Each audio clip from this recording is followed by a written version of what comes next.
I was not always this strong guy. You see, I went through a lot of hard times in my life to get here today. All I wanted to be was an uncommon man. In my whole life, I was not that. I was 6'1" and 300. I walked in the recruiter's office and he looked at me and he said, "You're fat and you're black." He said, I basically had to lose 1 Her6 in less than 3 months. I came back 3 months later on a 6 labs lighter, thank you. You have to wake up and you have to give yourself belief. It's about gaining control of your mind, putting things back in the proper perspective, and then saying, I really do want to be here. With every obstacle, I look at it as friction now. Without friction, there is no growth. You have to have friction in your life to grow. So I start looking at all these different things versus the woo is me mentality, like, oh my God, look at my life. My life showed up, I come from this up family. I'm being beaten. I'm being abused mentally, physically. I start looking at it as a perfect trial ground. So I had to flip it upside down. I said, I'm suffering tremendously mentally. Use this to your advantage versus your disadvantage. So that's what I did. Versus looking at it as like, oh my God, woe is me. I'm never going to get out of here. I looked at, okay, hang on a second. If I can overcome this, if I can find some power in this, some way to get through this, that right there will be the fuel for the rest of my life. And so I found great strength in suffering. It showed me even more of what we have as humans if we're willing to go there and we're willing to push that extra step. A lot of people, man, how do you do what you do? At the end of the day, I ask myself one question. Can I take one more step? And usually the answer is yes. So if you can answer that question and not take another step, that is real failure. That is real quitting. A lot of people can take one more step, but they choose not to. I don't know if you can take 2 steps. You got to answer that question after you take the first step. But I can always take one more step. So if I choose not to, that's on me. And I got to live with that. There's a lot of people in graves who have lived 100 years and have never started their real journey. Your real journey starts when you go outside that box and you start climbing mountains. You start climbing mountains and it goes on and just when you're getting ready to quit, you crest that final mountain and you get down and you look and there you are. But you cannot find your peace you're looking for in yourself until you overcome yourself. It seems like, especially with confidence, right? Or self-esteem, there's a relationship between confidence and competence. So what you're looking to do is try and have what you believe that you can do be ahead of what you can do. Now, you're not looking for it to be delusional. You don't want it to be able to believe that you can do something like fly, right? But you need to have a relationship between the two. But what people are asking for is for their confidence to be so far ahead of their competence or without having even been competent at anything in the beginning. And that's just delusion. That's fantasy, right?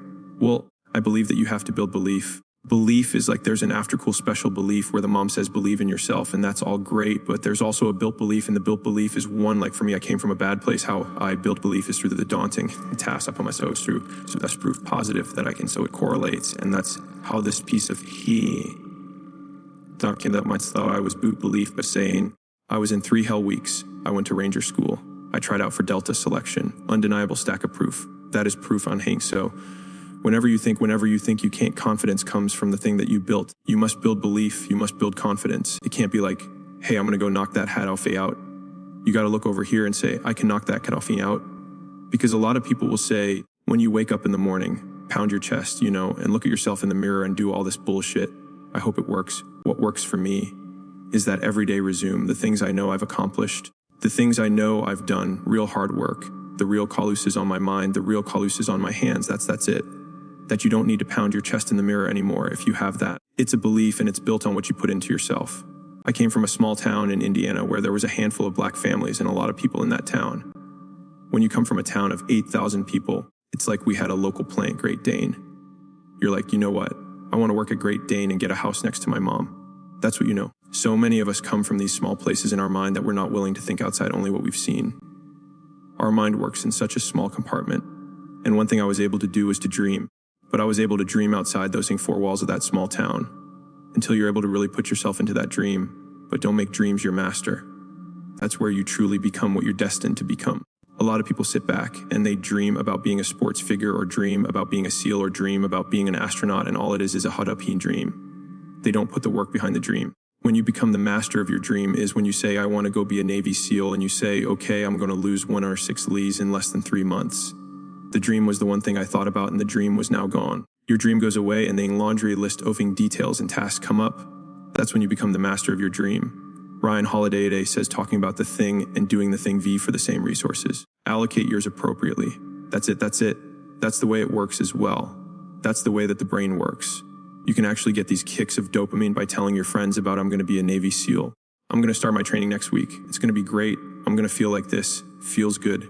It feels good to talk about that hot, hey man. It actually makes you feel good, makes you feel proud. All that hate I'll hang, but guess what happens?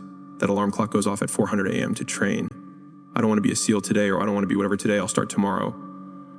And that's the usual pattern of people's lives. That's why I talk about clearing out the mind. Until you really want to do something, you're always GB a talker. You always run your mouth. So if you wake up in the morning and you don't want to do something, you don't care enough about yourself. And that's what you need to really research is, man, why am I not doing this for myself? That is the number one purpose in life, is to better oneself.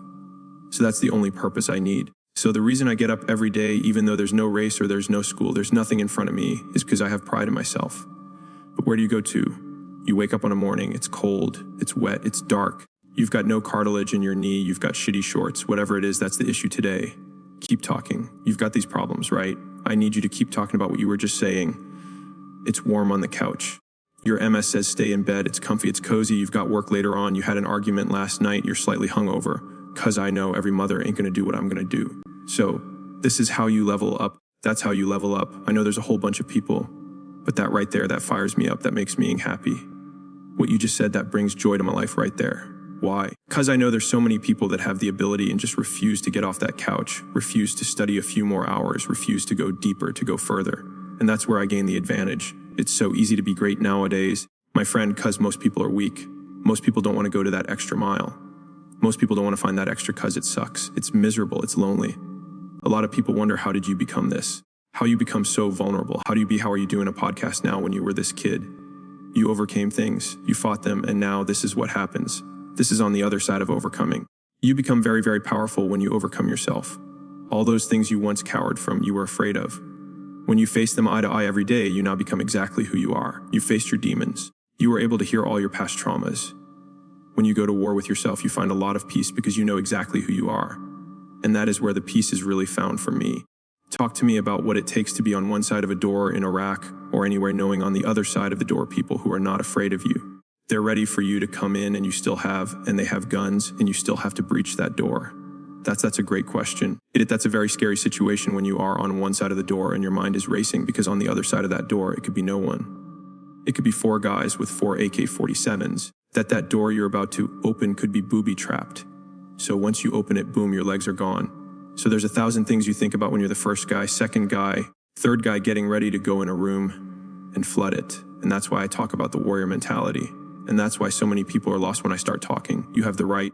You're lucky that you don't have to think like warriors think. You're very privileged. I chose this world to be a warrior, and I would choose it again if I came back to this world.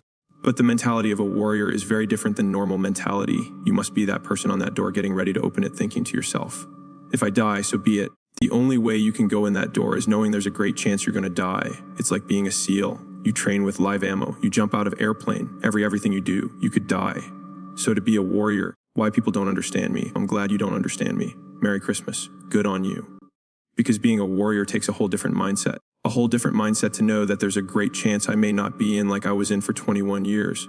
I'm very lucky that I'm alive, able to talk to you, able to still run. But when you sign up on that dotted line to be a SEAL, your mentality changes. I may not live. You got to accept that, and that's the mentality you have. And that's what makes you a warrior. If you're scared to die, you're a bad warrior. I'm also looking at the guys to my left and to my right, realizing that we're here together, man.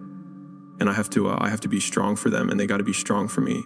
A lot of people, either you like me or you don't, even in the SEAL teams, but when you get to that door or you get on that mission or you get in that op, all that shit's out the door, man.